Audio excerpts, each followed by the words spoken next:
Hello everyone, আসসালামু আলাইকুম। This is focus by sport জোনের পক্ষ থেকে আপনাদের সকলকে সুস্বাগতম। গাইস, পাকিস্তান ভুল করছে আগামীকাল ভারতের সঙ্গে ম্যাচটা খেলা। যদি না খেলতো তাহলে এরকম লজ্জাজনকভাবে হারতে হতো না পাকিস্তানকে। যদি পাকিস্তান বাংলাদেশের পাশে থাকার কারণে যদি ম্যাচটা বয়কট করার ঘোষণা দিয়েছিল, কিন্তু শেষ পর্যন্ত ম্যাচটা খেলে এরকম লজ্জাজনক হার পথে হয়েছে পাকিস্তানকে। যদি না খেলতো তাহলে বাংলাদেশের সমর্থন আরও বেশি পেত এবং আহ, আরও পাকিস্তানি একটা দাপট থাকতো।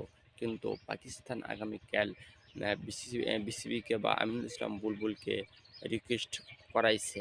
বলতে পারেন পাকিস্তান করাইছে, বলতে পারেন আইসিসি করাইছে, বলতে পারেন ইন্ডিয়ান ক্রিকেট কাউন্সিল করেছে।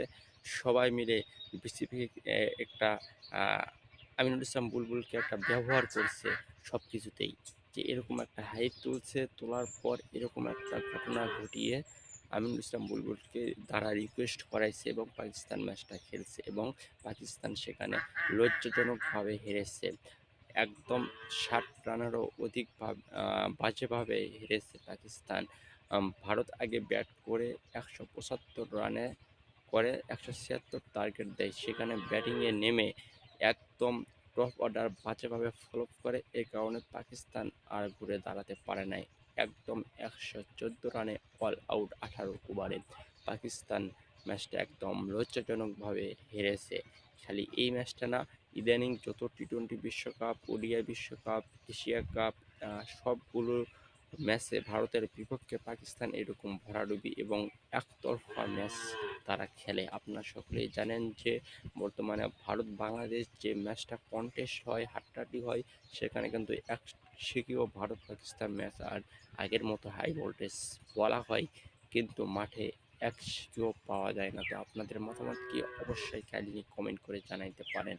এবং বাংলাদেশ এবারে 26 টি-20 বিশ্বকাপ খেলতেছে না, বা বাংলাদেশকে আইসিসি বের করছে, পরিবর্তে স্কটল্যান্ডকে সুযোগ দিয়েছে। আর বলতে পারেন বাংলাদেশ টি-20 বিশ্বকাপ বয়কট করছে, যা বলতে পারেন আপনি তাই বলেন, কিন্তু বাংলাদেশ এবারে বিশ্বকাপ খেলতেছে না।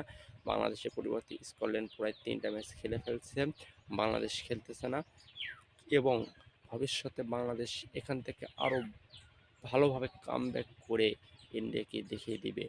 বলতে পারেন ইন্ডিয়ার জন্যই বাংলাদেশের এই টি-20 বিশ্বকাপ খেলা হয় নাই। তো আপনাদের মতামত কি, অবশ্যই কাইন্ডলি কমেন্ট করে জানাবেন। এবং বাংলাদেশের জনগণ, দর্শক, সমর্থক কখনোই এই টি-20 বিশ্বকাপ যে বাংলাদেশ খেলতে পারে নাই, এর দায়ে ভারতীয়দেরকে কখনোই